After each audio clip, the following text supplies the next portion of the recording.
আগে চেক করো, তারপরে বিশ্বাস করবা, ঠিক কিনা? তাহলে এখন থেকে একটা কিছু শুনলে বিশ্বাস করবেন। একজন এসে বলল, ভাইজান আপনার মেয়েরে দেখলাম আরেক ছেলের সাথে বাজারে ঘোরাফেরা করে, ওই রমনার বটমূলে দেখলাম আপনার মেয়ে আরেক ছেলেরে নিয়ে ফষ্টি নষ্টি করে, লোকের কথা বিশ্বাস করে বাসায় যে মেয়ের চুলের মধ্যে ধরে মাইর, আইজো মার কাইলো মাইর। এরকম হইতে পারে না? হয়তো ওই লোক আপনার মেয়ের মতো দেখতে আরেক মেয়েকে দেখছিল। এরকম হয় কিনা সমাজে? একজন এসে বললো, ভাই আপনি এখানে ভাবিরে তো দেখলাম ওই জায়গায় আরেক লোকের সাথে ঘোরাফেরা করতেছে, খবর রাখেন না বাসা? আপনি রেগে মেগে, ঘটনা কি? আমার খেয়ে আমার পরে আরেকজনের সাথে, যে এই বাড়িতে যে মায়ের, কোনো কথা নেই। দেখবেন যে ছোট্ট মারামারি থেকে এই ঘটনা অনেক সময় বিচ্ছেদ বা ডিভোর্স পর্যন্ত গড়ায়, ঠিক কিনা? ওই যে শোনা কথায় কান দিচ্ছেন, ফাতাবাইয়ুন, আপনি চেক করেন নাই। হয়তো আপনার স্ত্রীর মতো দেখতে বা আপনার স্ত্রী যে জামা পরে, যে পোশাক পরে, এরকম পোশাক পরে আরেক নারীকে দেখছে, আপনার বউ না এটা।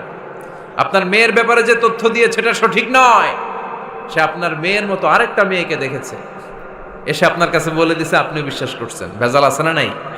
এই ভেজালগুলোকে থামানোর জন্য কোরআনে এই বিধানগুলো নাজিল করেছে কে? তাহলে ফরিদপুরের ভাইয়েরা, সমাজটারে সুন্দর রাখার তথ্য একটা শুনলেই বিশ্বাস করবেন না। সিলে কান নিয়ে গেছে শুনলেই সিলের পিছনে দৌড়, নাকি? কি করবেন? আগে কানে হাত দিয়ে একটু দেখবো কান দুইটা আছে না নাই, তারপরে চিলের পিছনে দৌড়াবো। তাহলে এখন থেকে আমরা তথ্য একটা শুনলে বিশ্বাস করব। তাহলে কি করবেন? বলতে হবে কি করবেন? যাচাই বাছাই, জাস্টিফিকেশন অফ দ্য নিউজ। কোন নিউজ জাস্টিফিকেশন ছাড়া আমরা প্রচার করব, বিশ্বাস করব, শেয়ার করব না। আল্লাহ বললেন, ইয়া আইয়ুহাল্লাযীনা আমানু লা ইয়াসখার কওমুম মিন কওম। ওহে আমার ঈমানদার বান্দারা, শোনো শোনো, খবরদার কখনো কোনো মুমিন বান্দারে ঠাট্টা করো না, অবজ্ঞা করো না, ঠাট্টা করো না।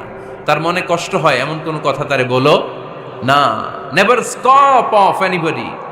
কাউকে নিয়ে ঠাট্টা করবেন না, তার দেহ নিয়ে, তার আকৃতি নিয়ে, তার বংশ নিয়ে। এক লোকের বাবা ছিল চোর, কিন্তু তার ছেলে অনেক ভালো। আপনি কি তারা বলতে পারবেন তুই চোরের ঘরের চোর? বলতে পারবেন? চুরি করছে বাবা, ওর কি দোষ? কথা বলেন। এগুলো কবিরা গুনাহ। আওয়াজ করে বলেন তো, কি গুনাহ? কবিরা গুনাহ। কারো আকৃতি নিয়ে, আমার ফরিদপুরের কলিজার টুকরা যুবক ভাইরা, কারো আকৃতি নিয়ে কখনো অবজ্ঞা করবে না, তুচ্ছ জ্ঞান করবে না। এটা কবিরা গুনাহ, এটা আল্লাহ খুব অপছন্দ করেন। এর কারণ আকৃতিটা আমাদের হাতে নাই।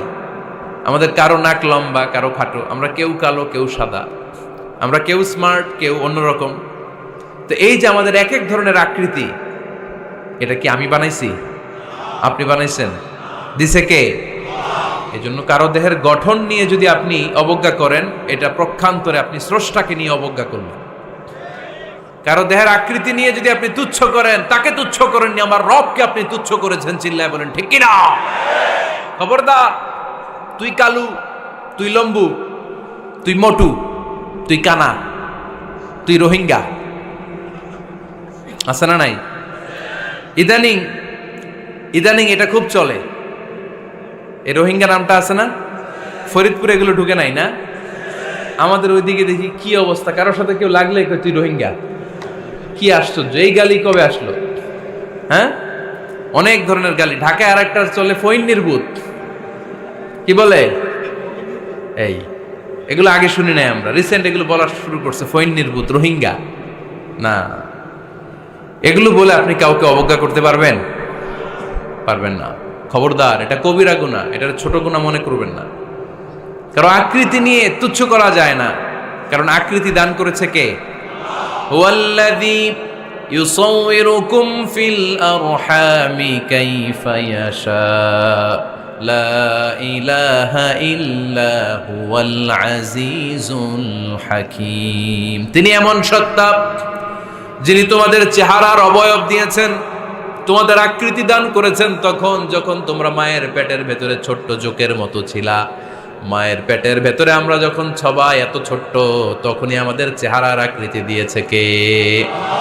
কে সুন্দর হব, কে ছেলে হব, কে মেয়ে হব, কে মোটা হব, কে চিকন হব আমার ইচ্ছা হয়েছি? আওয়াজ করে বলতে হবে, কার ইচ্ছায়? প্রত্যেককে যদি আল্লাহ প্রত্যেকের নিজের চেহারা ডিজাইন করতে দিতেন, আল্লাহ যদি বলতেন তোমার চেহারাটা কেমন হবে তুমিই ডিজাইন করো, তাহলে আপনি আপনারা কেমন বানাতেন?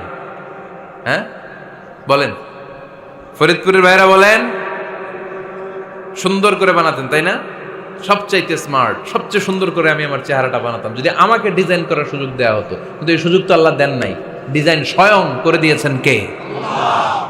কোন নারীকে যদি আল্লাহ বলতে এই নারীরা তোমাদের চেহারা কার কেমন লাগবে তোমরা বানাও, প্রত্যেক নারী কি করতো? বিশ্ব সুন্দরী করে নিজেকে বানাতো। খুদ ধরার মতো কোনো জায়গা সে নিজের জন্য রাখতো না, ঠিক কিনা? কিন্তু এটা আল্লাহ দেন নাই। এই আকৃতিটা আমাদেরকে সরাসরি দান করেছেন কে? খবরদার, আমাদের অনেকে বিকলাঙ্গ, আমাদের অনেকের হাত ছোট, পা বড়, দেখতে মোটা, কেউ চিকন কেউ কালো। খবরদার, কারো আকৃতি নিয়ে কখনো কোনো অবজ্ঞার সুরে, ঠাট্টার সুরে কোনো কথা আমরা বলবো না। রাজি আছেন?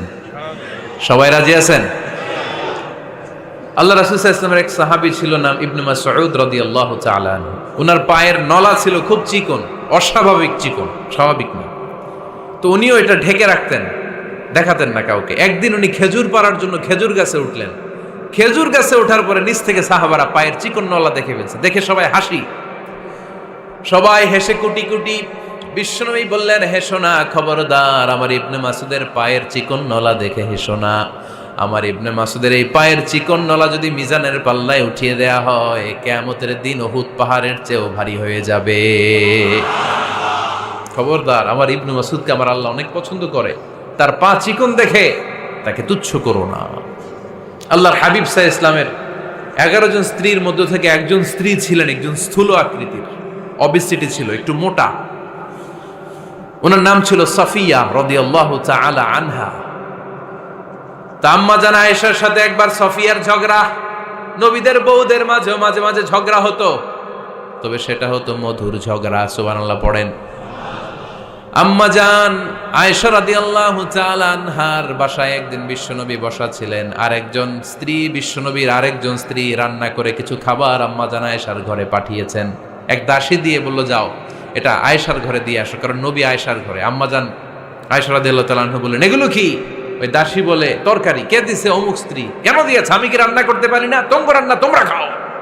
এই কথা বলে পাতিল সহ উড়ায় মারছে চেহারার মধ্যে। এর কারণ ওনারা মানুষ ছিলেন, মানবীয় ব্যাপারগুলো ওনাদের মধ্যেও কাজ করত। আবার এক স্ত্রী ঝোল দিয়ে রান্না করে কিছু খাবার নিয়ে এসেছে। আম্মা জান আয়েশা রেগে মেগে ওই ঝোল নিয়ে ওই স্ত্রীর গালের মধ্যে মেখে দিয়েছেন। বিশ্বনবীর আরেক বউয়ের গালের মধ্যে ওই ঝোল লাগাই দিস। এবার ওই স্ত্রী বিশ্বনবীর কাছে যেয়ে বলে, ইয়া রাসূলুল্লাহ, দেখেন আয়েশারে আপনি বেশি আদর করেন তো, দেখেন কি করে আমাদের সাথে।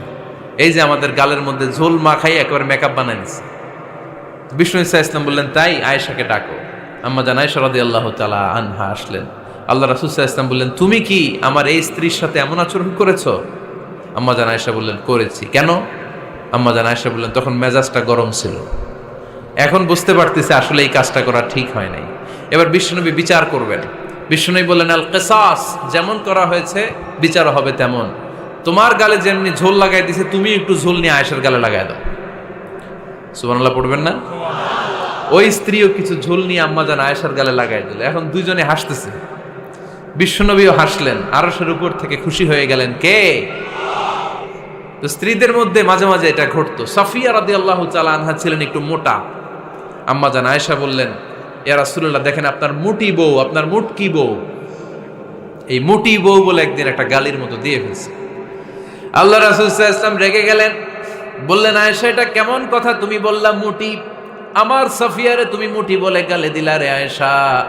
ইয়া আয়েশা লাকাদ কুলতি লা কালিমা লাউ মুজিজাত বিমাইল বাহরি লামাজাজাতহু। এমন একটা মন্তব্য তুমি সাফিয়ার ব্যাপারে করে ফেলেছো রে আয়েশা, এই কথাটা যদি সাগরের নীল পানির মধ্যে ছেড়ে দেয়া হয়, এই কথার পঙ্কিলতার কারণে, এই কথার কর্দমাক্ততার কারণে, এই কথার পঙ্কিলতার কারণে সাগরের সব পানিগুলো মুহূর্তের মধ্যে কালো হয়ে যাবে। এই কথাটা সাগরে ফেলে দিলে সাগরের নীল পানি পুরোটা কালো হয়ে যাবে। আয়েশা, খবরদার, কাউকে তুচ্ছ করে অবজ্ঞা করে কখনো কিছু বলা যাবে না। এই জিহ্বাটা এটা ভয়ঙ্কর একটা অঙ্গ। বেশিরভাগ পাপ এই জিহ্বা দিয়ে হয়। কি দিয়ে হয়? এজন্য সাহাবারা জিহ্বা ধরে মাঝে মাঝে জিহ্বার মধ্যে ব্যাত মারতেন। আর বলতেন জিহ্বা তোর জন্য আমি আটকে যাব কিয়ামতের দিন। আমলিক আলাইকা লিসানাক, নিজের জিহ্বার মালিক নিজে হন। আপনার জিহ্বার মালিক যেন শয়তান না হয়ে যায়। জিহ্বা আপনার, শয়তানের ভাষায় আপনি কথা বলেন কেন?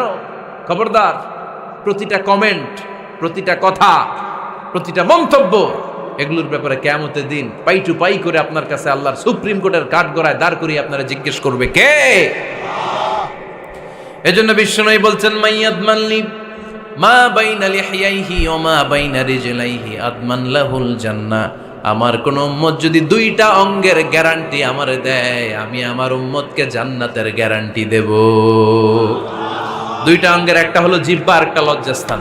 দুই চোয়ালের মাঝে যা থাকে লিজ্জা জিহ্বা, আর দুই পায়ের মাঝখানে যা থাকে লজ্জাস্থান। এই দুইটা অঙ্গের গ্যারান্টি যদি বিশ্বনবীকে আপনি দেন যে নবী জিহ্বা আর লজ্জাস্থান এই দুইটা অঙ্গের কোনো পাপ আমি করব না, নবী বলে আমি দুনিয়ায় তোমার জান্নাতের গ্যারান্টি দিলাম। এজন্য জিহ্বাটারে সামলান, যা মনে চায় বললেন না। খবর আছে না নাই? খবর আছে।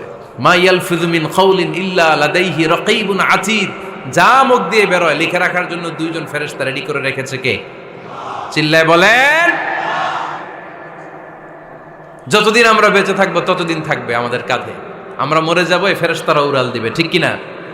দুই কান্দে জি ছিল যে তোমার দুইজনা পাহারা, তোমারে একলা থইয়া পালাইছে তাহারা। তোমার আটকুঠুরি নয় দরজা বন্ধ এবার হলো রে হলো। মুখে আল্লাহ রসুল সবে বলো, ও মুখে আল্লাহ রসুল সবে বলো। দুয়ারে আইসাছে পালকি নাই হরি গাও তোলো রে তোলো। মুখে আল্লাহ রসুল সবে বলো, ঠিক না? এজন্য সাবধান। আমলিক আলাইকা লিসানাক, নিজের জিহ্বার মালিক নিজে হন। মন যা চায় মুমিন তখন ইচ্ছা মতো মন মতো কোনো মন্তব্য ছুটতে পারে না। বিশ্বাসী বলে যদি নিজেকে দাবি করেন, নিজের জিহ্বার মালিক নিজে থাকার দরকার আছে না নাই?